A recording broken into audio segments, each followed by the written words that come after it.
আলু উৎপাদনের অন্যতম শীর্ষ জেলা মুন্সিগঞ্জে পানির দরে বিক্রি হচ্ছে আলু। হিমাগারে জায়গা না পেয়ে আলু নিয়ে বিপাকে কৃষক। বিস্তারিত জানাতে আলুর হাট থেকে যুক্ত হচ্ছেন রিপোর্টার নাসিরুদ্দিনুজ্জ্বল। যাচ্ছি তার কাছে।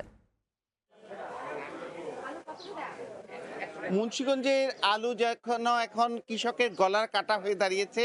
এখানে যে জমিতে আলু বিক্রি হচ্ছে 12 থেকে 14 টাকা কেজি দরে, আর বাজারে পাইকারি বিক্রি হচ্ছে 17 টাকা 50 পয়সা কেজিতে। কিন্তু কৃষক বলছেন যে তাদের উৎপাদন খরচ পড়েছে অন্তত 18 থেকে 20 টাকা। তো এই আলু নিয়ে এখন তারা যে হাসি, যে এত বাম্পার আলুর ফলন হয়েছে যেটি তাদের মুখে হাসি ফুটবার কথা, সেখানে কিন্তু তাদের হতাশা কাজ করছে। এবং জেলায় যে 34,758 হেক্টর জমিতে 10,82,000 মেট্রিক টনেরও বেশি আলু আবাদ হয়েছে, সেই আলু সংরক্ষণ করাও কিন্তু এখন চ্যালেঞ্জ হয়ে দাঁড়িয়েছে। কারণ এখানকার যে 58টি হিমাগার রয়েছে, সেই হিমাগারগুলোর ধারণ ক্ষমতা 5,40,000 মেট্রিক টন। এর মধ্যে আবার উত্তরাঞ্চলের বেশ কিছু আলু এই হিমাগারগুলো দখল করেছে। সেক্ষেত্রে কিন্তু কৃষক এখন যে অতিরিক্ত হিমাগারের ভাড়া 280 টাকা 50 কেজির বস্তা, সেই দরেও রাখতে পারছেন না।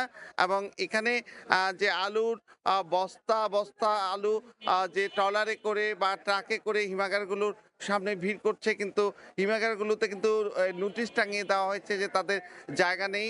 এবং এইখানেও কিন্তু আলু সংরক্ষণ একটা সিন্ডিকেটের অভিযোগ রয়েছে, যে যারা আলু মজুতদার তারা কিন্তু কোটা সংরক্ষণ করে তারা আগাম আলুর কোটা কিনে নিয়েছেন। সে কারণে কিন্তু প্রান্তিক কৃষক তারা কিন্তু রাখতে পারছেন না। তো এদিকে কৃষি বিভাগ বলছে যে এই আলু যে এখন তারা সস্তায় বিক্রি না করে অন্তত হিমায়িত যে আলুর ঘর আছে সেখানে যদি স্থানীয়ভাবে সংরক্ষণ করলে অন্তত 4 থেকে 5 মাস 5 মাস যে তারা আলুটা রাখতে পারবে, এবং তখন কিন্তু তাদের এই আলু বিক্রি করতে অনেকটা দর পাবেন। কিন্তু এখন কৃষক যারা রয়েছেন, প্রান্তিক কৃষক, তারা বলছেন যে এই ঘর করবার মতো যে পুঁজি বা সময়, সেটি তাদের অভাব। এবং এখানে যে অনেক প্রান্তিক কৃষক যারা ধার দেনা করে এই আলু চাষ করেন, সেই কৃষকের কিন্তু এখন নাভিশ্বাস অবস্থা।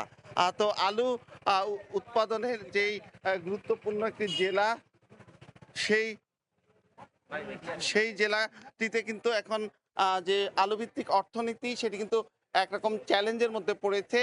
এবং এখানকার যে আলু ভিত্তিক এই অর্থনীতিকে চাঙ্গা রাখবার জন্য কিন্তু আলু বিদেশে রপ্তানি করা বা আলুর বহুমুখী ব্যবহারের প্রতি দাবি জানিয়েছেন। তো এই ছিল মুন্সিগঞ্জে আলুর সবশেষ। সরাসরি যুক্ত ছিলাম মুন্সিগঞ্জের আলুর হাটে।